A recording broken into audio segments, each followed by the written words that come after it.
Right. Good afternoon, everyone. Welcome to our webinar today, and thank you for joining us in such a beautiful afternoon in Seattle. I'm Man Wang, Director with the Washington State China Relations Council.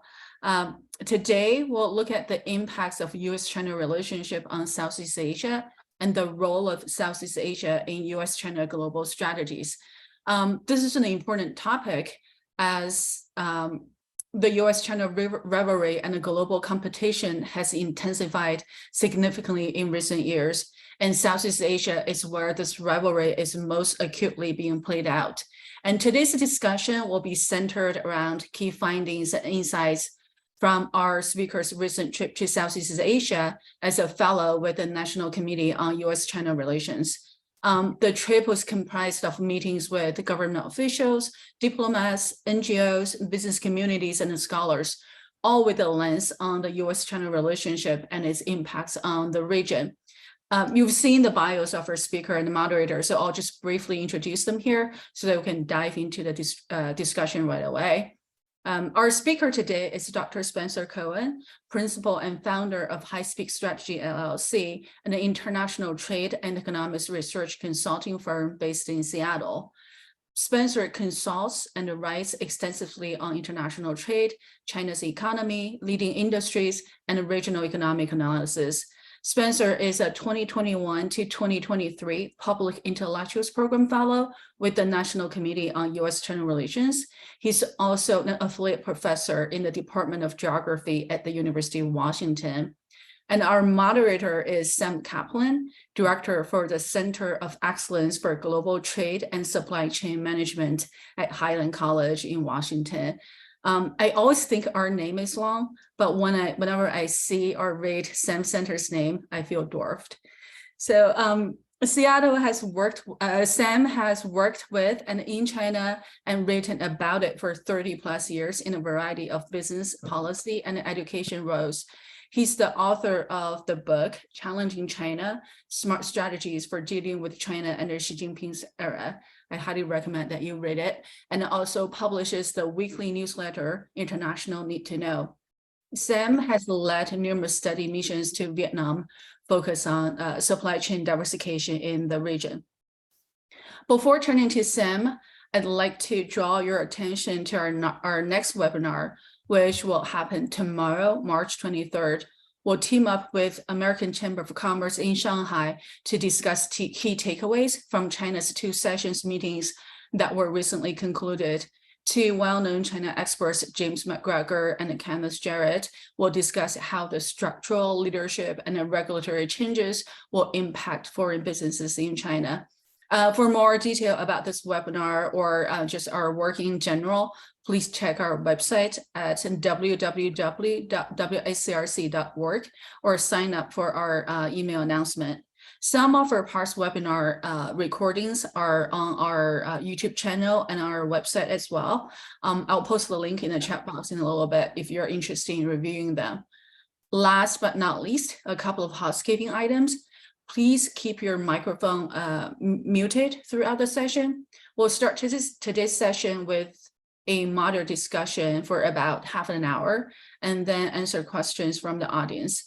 If you have questions for our speakers, please type them in the chat box. We'll collect and try to get them all addressed during the audience Q&A session. So Sam, over to you.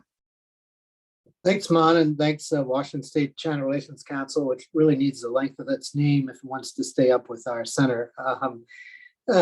Great to be here and looking forward to this discussion. And Spencer, really looking forward to hearing your thoughts from your trip. Let's start off simply. Where did the National Committee take you during your trip, and when did you go? It's about a month or so ago, right? Yeah, thanks, Sam. And thank you to Mon and Noor and the China Relations Council. And it's always an honor and pleasure to be on the same screen with Sam. We always have such energized conversations. The last time we talked about this was over beers. So always really stimulating and provocative conversations. So yeah, so our trip, a little background. So the Public Intellectuals Program Fellowship is a really fantastic opportunity to essentially train the next generation of public intellectuals to engage in public discourse and really provide constructive input into the dialogue on U.S. China relations. So I traveled with part of our cohort. So there were 7 professors, myself as a consultant, and then one U.S. naval commander. And our trip included Taiwan, Vietnam, and Indonesia. We spent about 2 weeks in total at the very beginning of the year. So from roughly, I think our first official day was January 3rd. And so we went to spend about 2.5 days in Taiwan, in Taipei, and which really was what we're focused on: security issues, economic issues, but centered around the Straits is a big part of that, obviously animating all those conversations.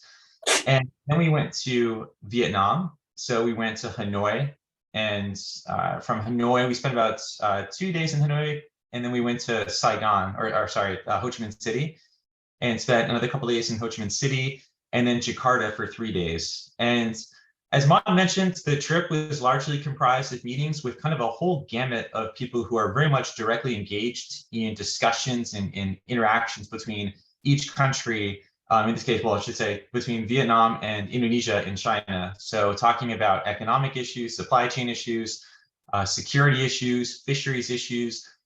We met with government, as mentioned, government officials. We met with, I won't go through all the names, but we met with the Diplomatic Academy of Vietnam.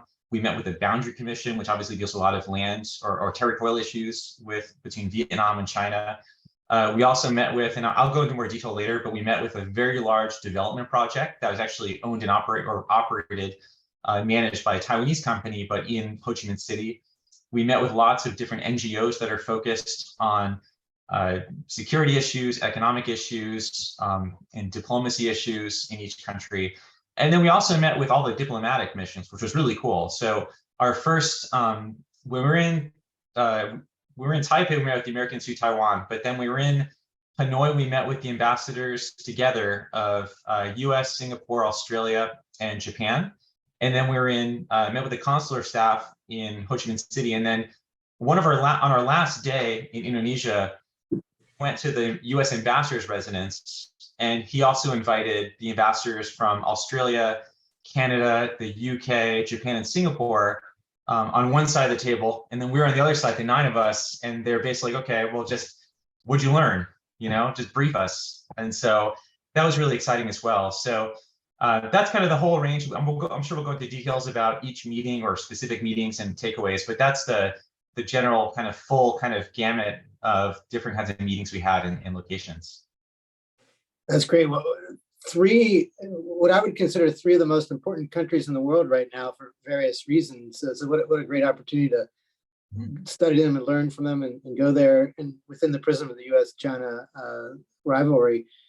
So how are these 3 countries interacting with China economically nowadays? And what are the differences in these 3 countries and how they're positioned within this China-U.S. rivalry? I'm gonna focus on the 2 official countries. So sure. Sorry. I gotta be careful what I say. Yeah, we gotta be careful these days. Yeah. So I'd say that what was really interesting to me was how Vietnam and Indonesia are both, they have this delicate balance that they're both maneuvering around, right? As you mentioned, looking at this through the lens of the U.S. China rivalry, instead of the growing economic and military clout that China is able to project within the region, as well as part of that territorial claims as well. But each one has essentially what I consider to be a hedging strategy, but there's a lot of detail and nuance in that. So when we were in Vietnam, we often heard about what was referred to as bamboo diplomacy. So that Vietnam, well, it has these long-standing, and that was a term we heard a lot amongst different diplomatic groups, both U.S., with the U.S. Embassy, but then also even among Vietnamese. We heard that a lot actually from the Diplomatic Academy of Vietnam and other people in the field and stakeholders. And it, much like bamboo, it kind of moves with the wind. So Vietnam is seeking it has these very entrenched issues that are not resolvable, have not been resolved. I shouldn't say unresolved, but they're not been resolved. Specifically, of course, the territorial claims in the South China Sea, or the East, I think the East Sea is what it's referred to in Vietnam. So to be fair, to describe it. And then also a lot of economic rivalry, as well as, the long-standing, relations between, Vietnam, but North Vietnam used to be a part of a province of Annam up and through the end of the Tang Dynasty. And so there's still a lot of that sort of relationship or perceived sort of hierarchy. And of course, Vietnam and China went to war in 1979, in part over Vietnam's invasion of Cambodia, but there are much larger, of course, geopolitical issues at play too that fed into that. So that's one piece, is kind of balancing but not confronting when possible. And you see that even with Vietnam's own, more recently. So Vietnam has these tensions. At the same time, the General Secretary from Vietnam was the first foreign leader to visit Xi Jinping in Beijing after the 20th Party Congress. There is some affinity because of similar political systems. So there's some interesting differences actually between the Vietnamese Communist Party and the Chinese Communist Party, but nonetheless, there is that affinity that does kind of come into play. And so that's part of it. It's just that a willingness kind of to be somewhat flexible. But at the same time, I'll talk, and I'll go into Indonesia as well. But with Vietnam, what really struck me was the level of apprehension about China that we heard about in the general public. There's real hostility. I mean, one of the, and there are many polls. So I'm just going to cite one poll that we heard when we were in the U.S. Embassy, was the U.S. favorability rating in Vietnam was, I believe, 86%. I mean, there are a few places in the world that have a U.S. favorability rating that high. And in Vietnam, with all the lingering, history, of course, the war there, 86% was quite striking. The Chinese Americans have that high favorability rating of America, right? Right, exactly. We're close to 50%, I think, 46. But the favorability of the People's Republic of China was 8%. So just that really yawning distinction. The other part too, though, is that we heard a lot, and this is in evidence in past history, is that a lot of times, like, the Vietnamese public does not draw a significant distinction between Taiwan and the PRC, despite the fact there are obviously huge differences between the two. But in terms of investments, there's a perception, at least when people get angry, they kind of just look at China or Chinese. They don't, I'm not trying to generalize, but this is what we heard at least, was that there is a tendency towards kind of grouping together, not drawing as much a distinction between the two. On the, but on the Indonesian side, they also have an interesting dynamic at play, but it's different and for different factors. So Indonesia has its own issues with China. They don't have territorial claim issues. Indonesia has no territorial claims, like land territorial claims in the South China Sea. But nonetheless, China's 9-dash line, which is largely not recognized, it's not recognized by most countries in the world, encroaches on Indonesia's 9-dash line. Encroaches on Indonesia's exclusive economic zone. And that leads to a whole slew of issues related to overfishing and illegal fishing by Chinese vessels, and the projection of Chinese territorial sovereignty in that area through its coast guard, and how that conflicts with Indonesia's protection of its waters and its fishery rights. That's a big issue. So Indonesia talks about what we heard in Indonesia is another form of hedging called silent diplomacy. So a lot of, like, Jokowi, for instance, President Jokowi in Indonesia is incredibly popular. In Indonesia, I mean, everywhere he has very high ratings. But the one area where he's not popular, that we heard a lot about, which was the one area where his critics could levy a tax that would stick, was that he was pro-China. And so there is a lot of that trying to balance. China is Indonesia's largest trade partner. It's a huge source of investment, but they have these issues. They don't want to antagonize China, but they want to at least discuss these issues, but on the sidelines, not directly in public open confrontation. But they've had their own issues too. I mean, going back, Indonesia's problems are unique to Indonesia in many ways. Going back to the 1965 September 30th event, where the Communist Party of Indonesia, called the PKI, there was a giant crackdown. There's still a lot of scholarly debate about who started it, whether it was an actual coup, take down Sukarno, or it was a staged coup, like a false flag operation. But nonetheless, there was a huge counter revolution or counter coup that led to a significant, street executions, and the estimates are between 500,000 and 1 million people were killed in the next year or so that ensued after September 30th event, and that brought to power Suharto. And so a lot of ethnic Chinese were swept up in that as well. So Indonesia, and there's a lot of subsequent discrimination against ethnic Chinese in Indonesia. So, and that's lingered very far into the current period. I mean, they eventually lifted a lot of discriminatory policies against ethnic Chinese, such as not, prohibiting people from, teaching Chinese in public, was one thing they left in the 90s. But nonetheless, there is an interesting ethnic relationship or ethnic dynamic to the Indonesia-China relationship as well, and the hostility historic in the military to the communists. And so on top of all that, you've also had BRI projects that have been problematic as well. We can talk about those, but two in particular, a nickel plant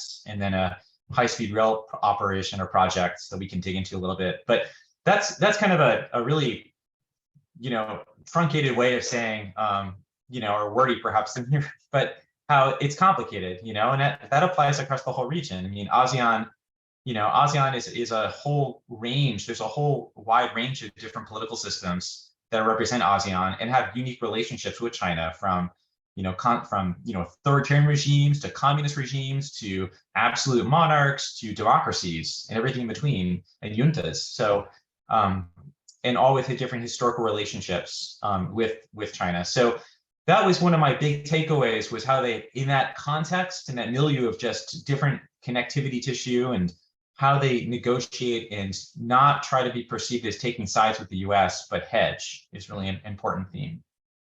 So both Indonesia and Vietnam were, in that sense, were similar, right? They were not trying to take sides so much, or did you see a difference between the two in that regard?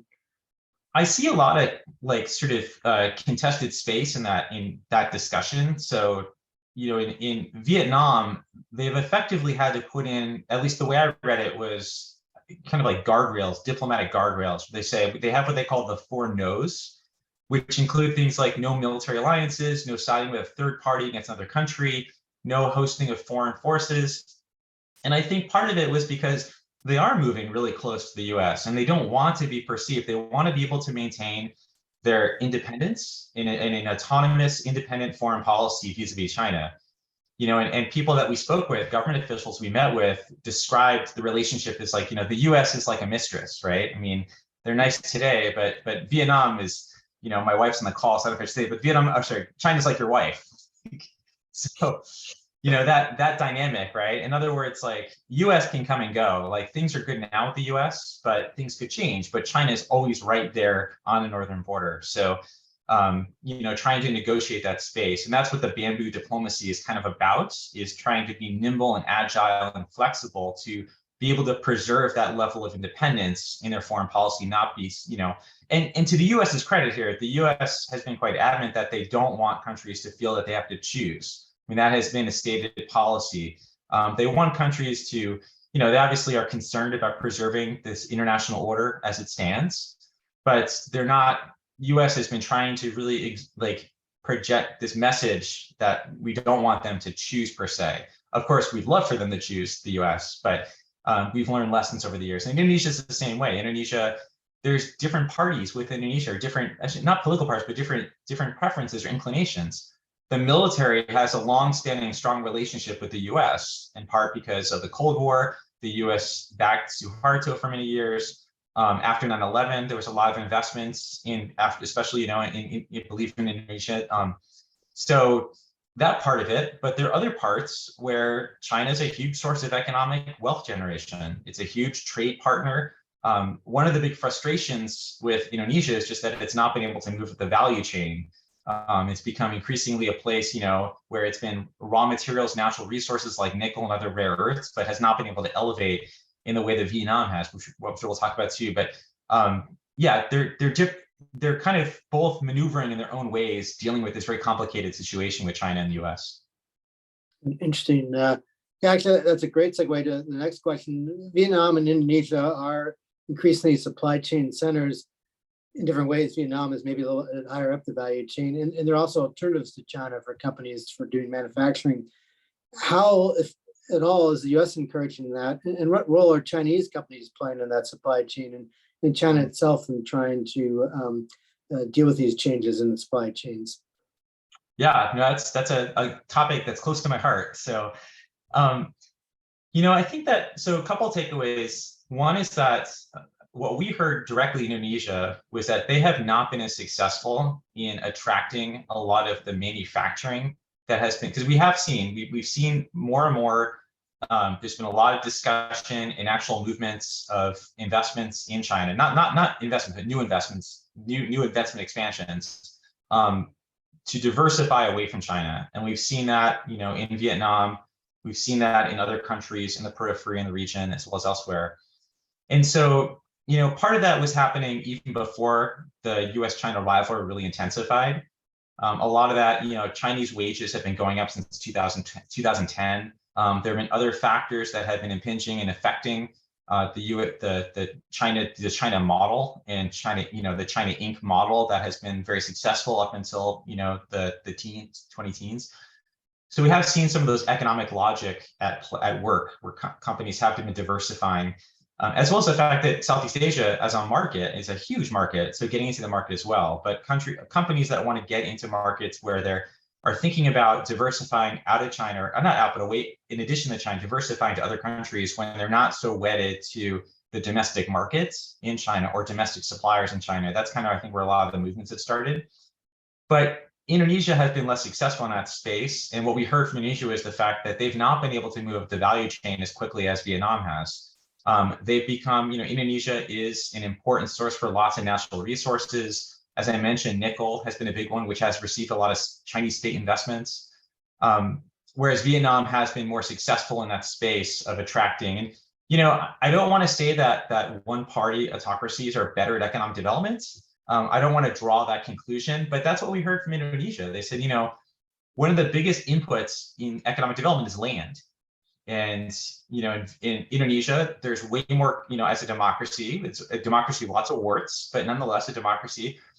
It's much harder to enforce eminent domain. It's much forced to just seize land and allocate it for a much bigger economic development purpose. Whereas in Vietnam, it's very much like China. I mean, the way that land ownership is structured, whether it's the collective rural land or it's the urban land owned by the state, it's much easier it's not easy per se, but it's easier to be able to basically seize land, expropriate land, and repurpose it for broader economic development projects. So Vietnam is much more successful in that space. The extent that the U.S., I don't think the U.S., to my knowledge, I didn't hear a lot about how the U.S. was really trying actively to encourage diversification into those areas, although now U.S. policy certainly is aligned with that, to try to see more diversification out of China to these other peripheral countries or Southeast Asian countries. But so we didn't see that per se, but nonetheless, the growing rivalry and the fact that with U.S. export controls, with the trade war and other factors at play, we have seen that has nonetheless played an important role. It has been a factor in encouraging more of this investment. But again, I kind of go back to the economic logic. I think a lot of the economic logic is the primary driver of a lot of that investment. Wages. Vietnam is a way younger population than China, so they have that advantage. There's lots of benefits of investing in Vietnam nowadays. And you've seen too, even in the areas where we think that where the U.S. policy could actually play a role in diverting or shaping investments. I think about the Samsung plant in Xi'an in China. They got an exemption. They make semiconductor components, and they make the memory hard drive. The hard drive material. They got an exemption, and that was just this in 2022. So if U.S. policy is designed to try to encourage that, it's not really, it's not being that effective per se. That's interesting. Yeah, that's a great conundrum of some of the industrial policy we're doing. I feel obligated to note that there's been a number of academic studies that have shown that democracies on average grow faster economically than autocracies, including a new one last year. But nonetheless, there are some advantages to having. Yeah, I don't endorse the view that autocracies are better. Just to be clear.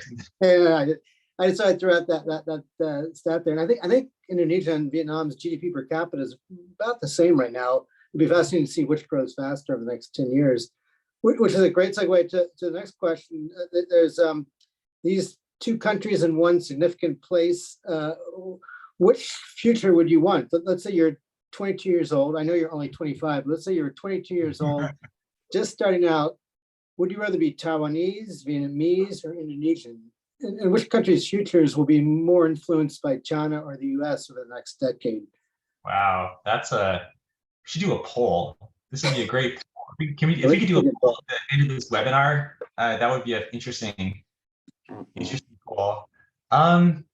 You know, I'm with you. I'm a firm believer in the impact and the positive institution. I'm a big believer in the impact of democratic institutions on growth in the long run. So, you know, I would probably lean towards Indonesia. Indonesia is not, it's a democracy, but it's not the democracy that is the US model of democracy. The way that parties are formulated or coalesce is much more regional in nature, as what we heard. There's a lot of disputes around, like issues of Islam in government or debates, which is perfectly fine. But I mean, like, it's just a different kind of democracy than what we're, I think that we're used to, that Canadians are used to, that, other countries might be more familiar with, but nonetheless is democracy.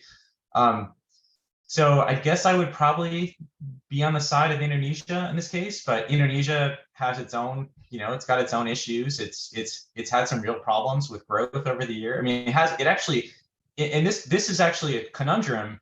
And again, I want to be really clear that I believe democratic institutions are the best way to grow. But in the 1990s and 80s, Indonesia was the darling. In fact, I mean, we talked about China, but actually Indonesia was actually up there with China and actually growing faster than China for many years in the 80s and 90s under the peak days of Suharto and the dictatorship. So, is there maybe a stage where, like, you get to a certain point in growth where authoritarianism seems to at least not get in the way as much and might actually make, it might be, I don't want to say make a positive contribution, but at least, it has an impact. And then beyond that point, democracy plays a more important role. But, Indonesia's economy has slowed down for sure relative to those heydays, those housing days of the 80s and 90s for growth. But I think I would like to hear your idea. What would you? And I love Taiwan. I'm a little worried about long term, but geopolitical issues. But nonetheless, I mean, I guess between Vietnam and Indonesia, I would probably choose Indonesia. But I would love to. You spent a lot of time in Vietnam, so I'd love to hear what you think, or what would your choice? Yeah, so Vietnam has the advantage of such young demographics in the world, at least for now, and there's so much energy there. I would maybe take Indonesia, but let me frame the question a little differently, actually, for you. Mm-hmm. So I'm thinking it's about just living. Which food did you like better? And this is maybe the most controversial question I can ask, right? I just had a great Indonesian meal in Amsterdam last Friday night. But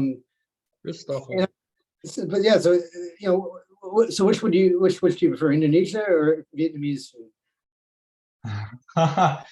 And we have a poll up too. Controversial question you're going to get today. Sorry, I can't resist. I just created a poll. Oh, perfect. Yeah, everybody fill out the poll. How do I drop in my choice? I'm like, I would say, okay, so for me, yeah, for food, that's a hard one, and I don't want to get into a knife fight. So you can pass on. I mean, the very small sample size, but Vietnamese food was amazing. I wasn't so big into the duck embryo. That probably ranked low on my favorite food list, but which was still interesting. But we did this, just a little bit of a side. So most of our trip were meetings, suit and tie affairs, indoors, very professional. But we did have an opportunity. We had a little bit of an R&R day, and so we did a motorbike food tour, and that was a blast. So that was in Ho Chi Minh City, and so this woman-owned business, all women drivers with motorbikes would just take us around and drive through traffic. And I've never been in Vietnamese traffic before, and it was certainly energizing. And national insurance rates went up a lot during that. That's right. So that was my favorite meal of the trip. But Indonesian food was fantastic. Yeah, it was all. It's too small of a sample. Yeah, we'll have to do more research. We have the link if anyone's interested, because one of the people who is staffed the trip with us, Cindy Gao, is on is in the meeting. Just sent a link to the EXO food tour. So if anyone's interested, highly recommend it. Yeah, me too. Anytime you can do a motorcycle tour of food in Ho Chi Minh City, you should definitely take advantage of it. So you met with Indonesia's Ministry of Foreign Affairs. What did you learn from that? I know some of it's off the record, but what can you say about, what did this meeting tell you about Indonesia's approach to China and to the United States? You talked a little bit about that before, but maybe expand on that. Yeah, I think that, for that meeting, just jogging my, I feel like that meeting was interesting, but it kind of left the same ideas about, this notion of trying to hedge, that Indonesia was not, because that was a characteristic that we heard a lot about, and it wasn't expressed by the people we met with Ministry of Foreign Affairs, but we heard it from all the NGOs that we spoke with and other officials and scholars, was that this notion of a silent diplomacy was really important. It was an important feature. So again, trying to really, Indonesia had just, I believe, hosted the G20. And so really trying to make a push to be able to really elevate its role. There's a big drive to really elevate its position globally, its position geopolitically, it is, position within Southeast Asia as the most populous country in Southeast Asia. So just trying to balance that was just a theme we heard over and over again. I think that what we heard from the Ministry of Foreign Affairs was very similar, that, they want to have good relations with China. There are a lot of things, in kind of, in a closet, so to speak, with historical legacies, a lot of the tensions with the Communist Party, and obviously the crackdown on the Communist Party. But Indonesia definitely wants to play the role and sees China as you have to have a good relationship with China. So trying to balance that. I compare that though we also met with the former Minister of Marine Affairs and Fisheries. And she, there's few countries in the world where the Minister of Marine Affairs and Fisheries becomes a national celebrity.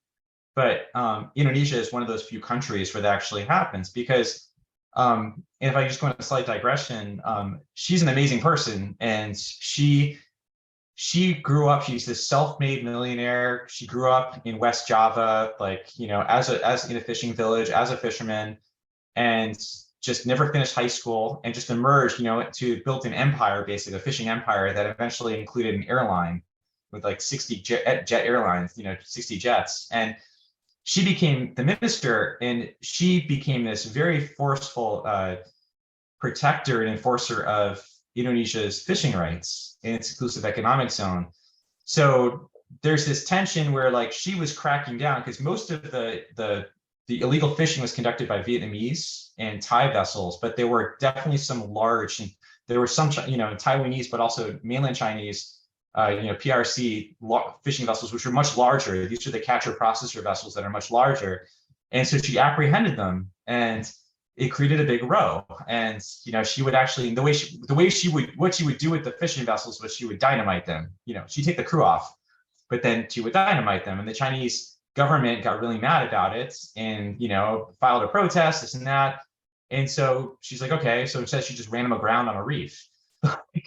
So you have that element of it as well, and she's no longer the minister, and that I'm not sure if that's part of it why, but she ruffled too many feathers. But you have the president trying to balance and have this silent diplomacy, but there are real pressing issues like the fisheries, where the minister was actually just enforcing their own sovereignty in those waters. So it's kind of interesting, back and forth and push and pull inside of the Indonesian government and how to deal with China in these different vectors. So, as you mentioned, Indonesia is very populous, the fourth largest country in the world, and the projections are correct. And if we keep not letting immigrants in, it'll be larger than the United States and sometime in the coming decades. Is there a sense of that, especially in terms of Vietnam? Do they try and use their size to exert more influence or to have more power, or is that not the case that you're feeling? Are they the big dog in Southeast Asia because of their population? It's really interesting. Indonesia does not, it feels like it's, and I don't want to say this in a way that misrepresents or offends, but I mean, like, it feels like Indonesia punches below its weight. It feels like, my sense was that for a country, if it's, as you mentioned, its population, its size, for one, it doesn't have the diaspora, which is oftentimes a key driver of, or key source of soft power globally. You know, the soft power influences come oftentimes through diaspora communities. There's not really much, we heard this a lot, that there's really not much of a diaspora for Indonesia. Part of it might be the fact that Indonesia itself, I mean, it's 17,000 islands spread out. The east-west, I think the same, you know, width as the U.S., you know, as the U.S. or larger. So it's so diffuse and spread out. Of course, 60% of the population is on one island, but nonetheless, it's such a massive archipelago of just like islands and so forth. But so they don't really have the diaspora effect, is number one. And two, you know, their military is not, and which is surprising too, given it was a military dictatorship for a long time. It doesn't have a military that is commensurate with its size. It's growing, and the U.S. I think has been active in trying to support Indonesia's growth militarily, but it's surprising how little influence it has relative to how, like as you say, it's the fourth most populous country in the world. So that really struck me. So. That's interesting. Yeah, it's interesting about the diaspora that there's a large Vietnamese American population. I don't think there's much of an Indonesian American population. I don't know why, but that's fascinating. Well, I'm going to ask one more question before we turn it over to the good folks here in the Zoom room. So unlike previous Asian tigers, thus far China has not liberalized politically after growing economically. There's been a number of studies that show that such political liberalization often happens after countries reach $5,000 per GDP per capita, US dollar. Vietnam is just about over 3,000, they're 3,200, 3,300 GDP per capita right now. What lessons can we learn from China's not liberalizing politically to understand Vietnam's political future? Yeah, that's a huge question. I guess I'll say just a couple observations that might answer your question. Maybe you won't, I don't know. But like, I would say that, you know, China has the tools to shape public discourse in a way that almost no other country in the world has. You know, Vietnam does not have the level of internet control that China has. It doesn't mean that the Communist Party of Vietnam doesn't want it. I mean, they certainly aspire. I mean, they are a communist regime. They do want to control the discourse, but they just don't have that level of control, is my sense, at least from what I've studied on Vietnam and our experiences there. They don't have that level of control. There's also, you know, a lot of the same institutions in Vietnam and in China, particularly with respect to like, you know, internal passport systems, you know, the hukou in China, and there's something similar in Vietnam, but it's not as strictly enforced. It doesn't have the stringency as at least what we were here about compared to China. So a lot of the institutions, while they seem the same, are not as robust in Vietnam as they are in terms of social control as they are in China. You know, and for what it's worth, you know, and I'm not an expert on Vietnamese politics per se, but it strikes me that it's a lot more of a diffuse political, the power is a little bit more diffuse. You know, the general secretary in Vietnam is nominally the head of state, or at least the most powerful figure, the paramount leader, so to speak. But the president, the premier, and the head of the National Assembly all wield a lot of power in a way that you don't see in China. Not even before Xi Jinping was in power, you know, looking back to like the Cohen administration and then Jiang Zemin and so forth, you didn't have that level. I mean, you know, you never had that level of diffusion of power, political power, that you have like in China compared to Vietnam right now. Does that translate eventually into, you know, factionalism that translates into potentially into some sort of political liberalization? I don't know. But, and it could be a rectifying course correction moment that comes in. We've seen there's been a huge crackdown lately on anti-corruption or on corruption in Vietnam. The president just, I believe, stepped down, and there's lots of different huge crackdown that's happening that kind of mirrors what's happening in China right when Xi first took over, you know, beginning in 2013. And so that or 2012, 23, but like how much that eventually results in political liberalization or more centralized authoritarian control, I'm not sure. But I do think that, yeah, just going back to the main point, I think that it just struck me that China has their institutions designed to control population, social control are just so much more robust in China compared to Vietnam.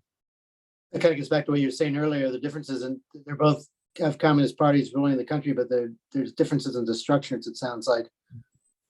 Yeah. Interesting. So do we have any questions? I can certainly ask many more questions, but do we have any questions from the audience? Let's see, we've got, was there a discussion of supply chains moving out of China to Seattle? And if so, are Vietnamese and Indonesia ready to become more efficient in manufacturing and logistics? I'm happy to answer that, but I know you've also done a lot of work in that space. So what are your thoughts, Sam? Well, in terms of Vietnam, there's a lot more moving out there, even in the last year, at least in my experience, and from I was in Vietnam in September and been going there a fair amount over the last few years, or pre and post pandemic. I didn't go there during the pandemic. You're seeing a lot of stuff moving there already. And then the effect of the zero COVID policy that now has ended in China, that had a huge effect on companies. You saw companies like Apple and Samsung moving stuff a little bit higher up the supply chain to Vietnam and to India, but certainly Vietnam is experiencing that. My AirPods are now often made in Vietnam, not in China, and you're seeing other things like that.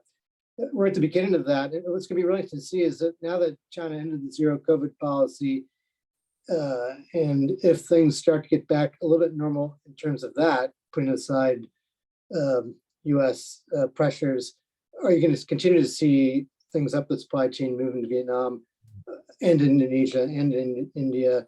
Although remembering that a lot of these companies, I've toured some factories in Vietnam workers working in the factories, but often managed by, owned and managed by Chinese managers and Chinese companies. So it'd be interesting to see. I don't know, does that jibe with what you saw when you were there? Yeah, I would just like add that one thing that's definitely a lot of like we observed as well. So definitely jives. I would just add that what we heard about was there are also challenges to how much Vietnam has the capacity to absorb a lot of that investment, and that includes both hard capital, physical capital, as well as human capital or soft capital. Vietnam has a very robust working age population, but they lack a lot of what we heard was that there's a dearth or a deficit of human capital skills. So that's the big challenge. The other piece on the port side, infrastructure side, was that the ports were already at capacity. So there's a real need for new investments in the ports. They're facing environmental situation. The Mekong Delta, with damming issues has been a big problem that's affecting a lot of, potentially could affect growth. And then also the electric grid there's a lot of renewable energy productive capacity, but the grid itself is not really that connected or that robust, which has been a huge limitation on their ability to really, especially with a lot of these potentially new investments coming in, could be a real challenge for them. So we heard a lot about that too, is just the constraint or the constraints, and which are not insurmountable, but nonetheless are important constraints that they have to resolve if they really want to attract more investment. Yeah, Vietnam's not small. It's just under 100 million people, but that's slightly smaller than Guangdong province, right? Right, yeah. And their ability to build infrastructure is more similar to America's than it is to China's, unfortunately. We have another question on any insights on the election in Indonesia next year. That's a great question. What I heard was that Jokowi was trying to be allowed to run for a third term, but those efforts were thwarted. So I'm not an expert on Indonesian politics, so I'm not sure about what might be happening in the next year. Only that Jokowi wanted to run for a third term, but which would have been there would have to be a change in the law and constitution to allow that, but those efforts were thwarted. There's another question. You talked a little bit about this, but I'm actually curious as well to have you expand on it. How does the party in Vietnam compare to the Communist Party in China? Mhm. You know, it's interesting. I think there's a lot of so structurally on paper, they're very similar.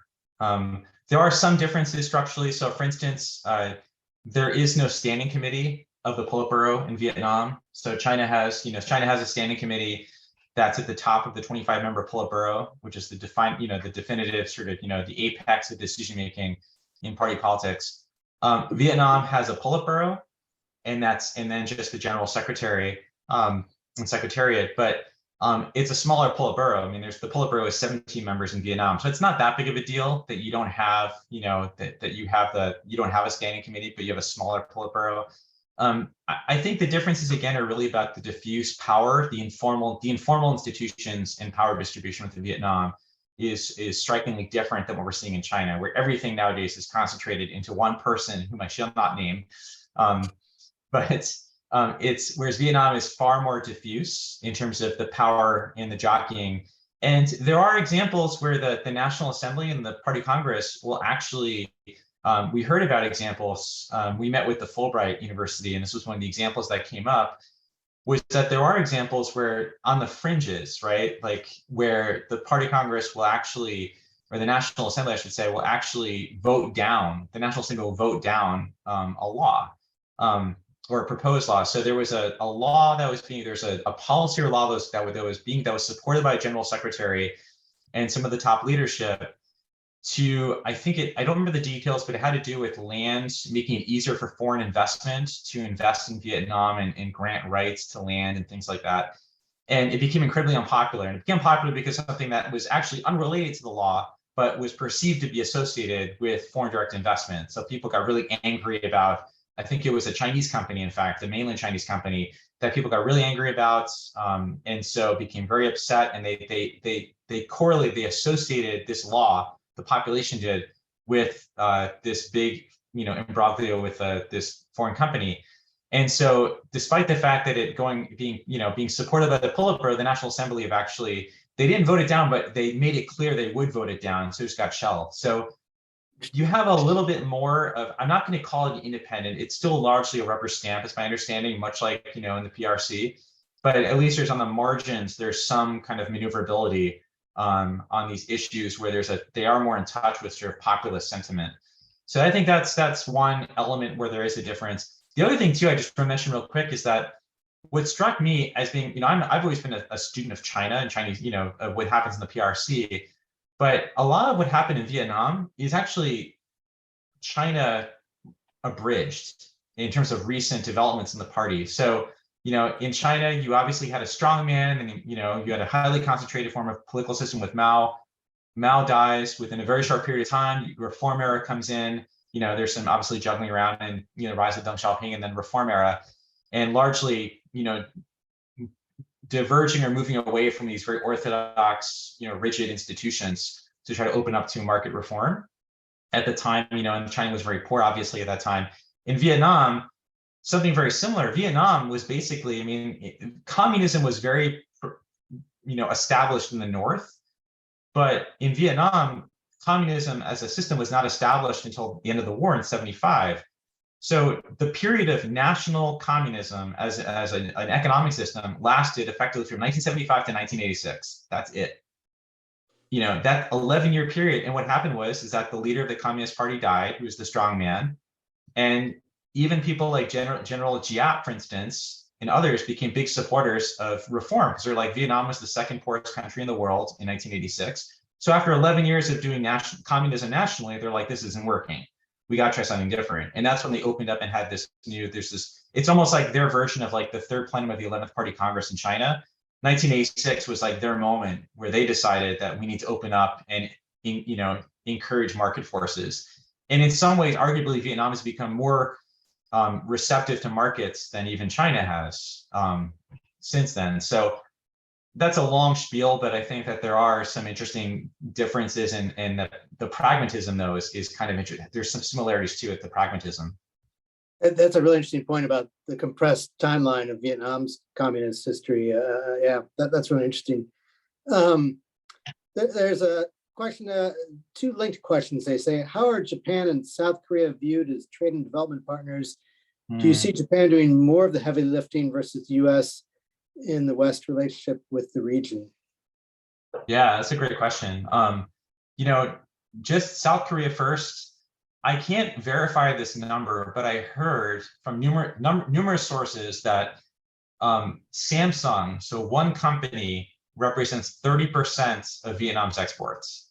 And I think the number I heard was between 15 and 20% of GDP, which is like astounding, right? You think about the relationship, and you think about the importance of South Korea to Vietnam. I mean, that's just an astounding number. I can't speak to the veracity of that number of 15, 20% GDP, but I heard it a lot, which if you hear it a lot, I guess it's true. But that does speak a lot to the role that South Korea plays in Vietnam. In Japan, one of Japan and China are, I think, competing in Indonesia and in Southeast Asia, especially in development. I mean, Japan has been one of the biggest sources of development aid investments globally, especially in Asia for many, many years. And so one of the big projects that has become a big sore spot in the Indonesian-China relationship has been a BRI project, where a Chinese state enterprise underbid, or outbid, I should say, and beat out on price a Japanese bid to build high-speed rail from Jakarta to Bandung, which is a really short stretch, actually. I think it's like 100 miles, which doesn't, but the idea at least was like they build, I think the rationale is to build that part first, and then that's like that launches a much bigger, high-speed rail for the rest of the country, or at least the rest of Java. And, Japan got beat out on price. It was purely a price decision is what we heard about, where the state enterprise from China won. And what happened next was that, it's way over budget. It's like $5 billion over budget now. There's huge problems. It's way over, past schedule. How much of that is a function of the state enterprise, the Chinese state enterprise, poorly managing the project versus how much was the project itself poorly conceived? And there's problems. And I'd have to dig into how to disentangle that, but I do see that Japan going much more toe-to-toe and having to compete with China for development projects in places like Indonesia going forward. And that's going to be a much more interesting, I think it's going to continue to be an interesting space of kind of competitiveness and, contested space. So. Interesting. We have a question regarding the situation in East Timor and how it plays into all these different issues we've been talking about. If I can slight digression based on that because East Timor, I think like we didn't, I feel like a lot of when we heard about East Timor was sort of like and again, this is a very narrow window into this issue, but that wasn't much in discussion. But there are other like Papua and other parts, Aceh, that are still contested, or at least there have been separatist movements in those parts of Indonesia. And I bring that up because that brings it back to China, because China, I think there were a lot of assumptions that because Indonesia is a predominantly, it's like 88% or 92%, I think 88% is Muslim, that Indonesia would be a very vocal, there'd be a very loud voice or very vocal, criticizer of what's happening in Xinjiang province, in Northwest China with the Uyghurs. And in fact, they've been very quiet on that issue. And I think there's a couple of reasons. One, I think that we're probably making a lot of unfair assumptions about the homogeneity of right? I mean, that Islam is not a homogenous community. I mean, there's lots of divergent opinions. But also China has made significant investments in what we call public diplomacy, where the Chinese government has gone in and made investments. They've actually brought, they've brought journalists from Indonesia, and they've brought representatives from various Islamic organizations. We met with one, in fact, in Jakarta, the biggest one in Southeast Asia. We met with, and China would actually bring these groups to Xinjiang to basically what I would describe as a Potemkin village, where it's like, look, nothing's wrong, and they would make a lot of these kind of investments to curry really positive opinion in Indonesia. But back to East Timor, the other part of it was even though I think that the Uyghur issue it's not a separatist issue, but it can be easily construed as one, at least, historically. And Indonesia has its own separatist problems in Papua, again, in Aceh, historically. They don't want another East Timor, happening. So, that kind of complicates this fear of separatism. I think also complicates Indonesia's ability to respond in any real vocal, effective way about what's happening in Xinjiang. So, now I don't know if that directly answers the question, but from Glenn, but I do that's what comes to mind when we talk about these issues of East Timor, for instance. Interesting. Similar to, well, not similar, but so you mentioned kind of passing. Someone wants to know whether China is using Vietnam's manufacturing base to circumvent the Uyghur Forced Labor Prevention Act. I'm not sure if I totally understand the question. If they're using Vietnam, then you're not using Uyghur labor, but go ahead. And I might add something to that very briefly. I think I have to echo what Sam, what you said about if they are using Vietnam, then the policy is working, right? Right. So, but I think it's a good question. I mean, I think it's just that maybe if we were to step back and not focus just on the Uyghur Forced Labor Prevention Act, but also talk about issues of export controls and technology and tariffs, then I think that there's maybe more evidence to say, yes, Chinese companies are actually trying to actively use, Vietnam and elsewhere, not just Vietnam, but Vietnam manufacturing base to try to circumvent some of these restrictions that are imposed and prohibitions imposed on Chinese companies. I don't know, again, forced labor, I don't think it could be possible that the policy is encouraging more production in Vietnam when possible. I believe that Vietnam, for instance, I might get this wrong, but I think that Vietnam is the biggest producer of cotton from Xinjiang outside of China, or something like that. I don't know, but they do, a lot of textiles are manufactured in Vietnam using cotton from China, as well as from the US, by the way. The US is a huge producer of cotton, still is. So, but I don't know if I would broaden it, not just the Uyghur Forced Labor Prevention Act, but also export controls writ large on technology issues and how, what do you think, Sam? Well, the only thing I'd add to that is, China and Vietnam share a border, of course, and way back in 2019, I met with someone in Vietnam, a local, who the U.S. Embassy was using to try and figure out how things were being smuggled across that border. So that I think the U.S. definitely recognizes that there is. This was during the U.S. China trade war with the Trump administration, but they were trying to figure out, okay, how is China and Chinese companies trying to get around some of these tariffs and other things we're doing, and there's stuff being smuggled across the border. That kind of, I think, ended during COVID because China didn't want anybody going across the border, right? For health reasons. I don't know what's going on with that now, but there's that border, and at least in the past, there was a lot of smuggling happening.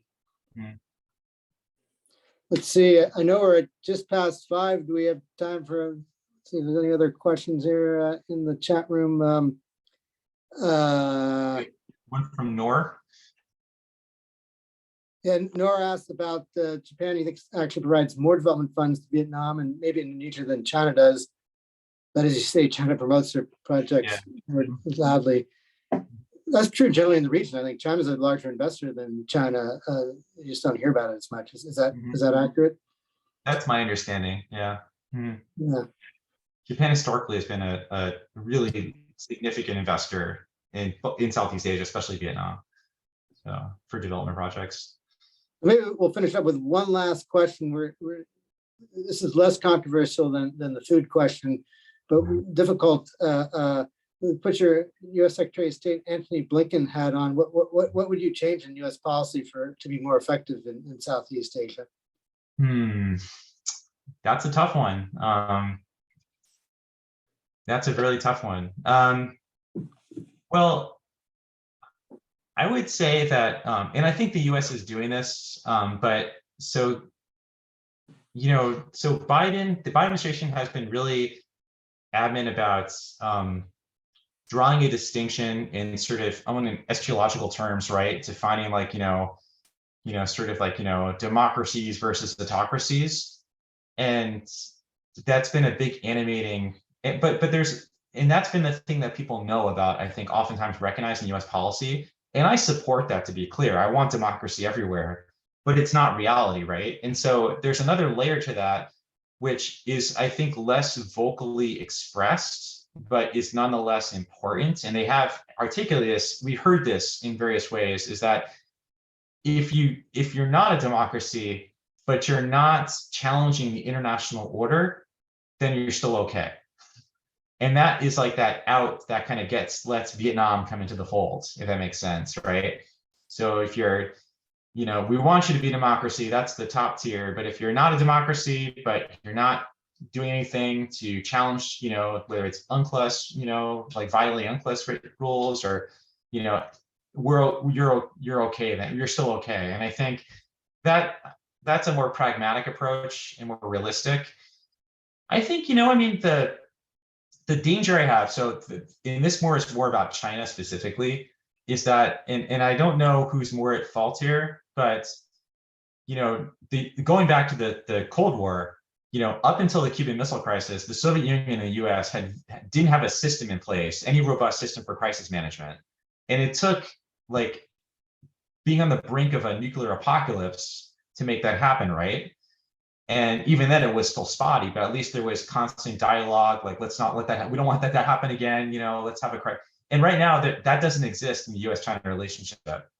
And so, I think that's the biggest worry for me, is I don't want us to get to a Cuban Missile Crisis, which in South China Sea could be a collision, right? We know that Chinese vessels oftentimes get really close to U.S. naval ships in the South China Sea that are there to protect and enforce the right of the sea. And so that's my big worry, is that not even the Taiwan, that's an issue too, but even South China Sea, the risk of a conflagration of some sort that was accidental in nature, but nonetheless was provoked in some way by aggressive behavior, caused by provocative behavior, and not having a crisis management system in place that involves Vietnam, that involves Indonesia, that involves the Philippines, that's really critical, I think. And that's not, there's been a lot of moves. China thinks we're trying to contain it. I think, as Blinken said, it's about aligning, we're not trying to force anyone to take sides per se, but we need to enlist everyone into a system that, including China, that has some crisis management. So that's what, if I were Anthony Blinken, that's what would keep me up at night more than anything else, was the lack of a crisis management system in place. How much of that is China's fault? I mean, China owns a lot of that. They won't pick up the phone. So how do you do that? Do you enlist your allies? Do you enlist other countries in the region to try to encourage them to pick up the phone and have that conversation? But that's the issue that most worries me right now. Well, on that smart but sobering note, I think we're going to have to finish. Spencer, that was fantastic. Really appreciate your time and knowledge on this. Let's all thank Spencer, and let me turn back over to Mon. Thank you, Sam, for all your always great conversation and questions. So we'll do over beer next time. Everybody else is invited as well. Right.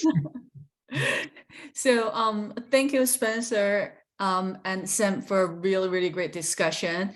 And then before we end the program, I'd like to share the results from our short poll. So 14 people answered the questions, 7 voted for Vietnamese, 4 voted for Indonesia, and 3 for Taiwanese. So Vietnam won. How about that? All right. So Noor, do you have anything to say before we conclude? No, I just like to would you remind the listeners of tomorrow's program? Yes. So yes, tomorrow at 4 p.m. we'll talk about the China 2 sessions. Is it 4 or 5? Oh, it's 5 p.m. Sorry, 5 p.m. 5 p.m. Yes. Right. And then I'll put the link. I'll send the recording of this webinar to all of you tomorrow morning, and I'll include the link for the next webinar as well. All right.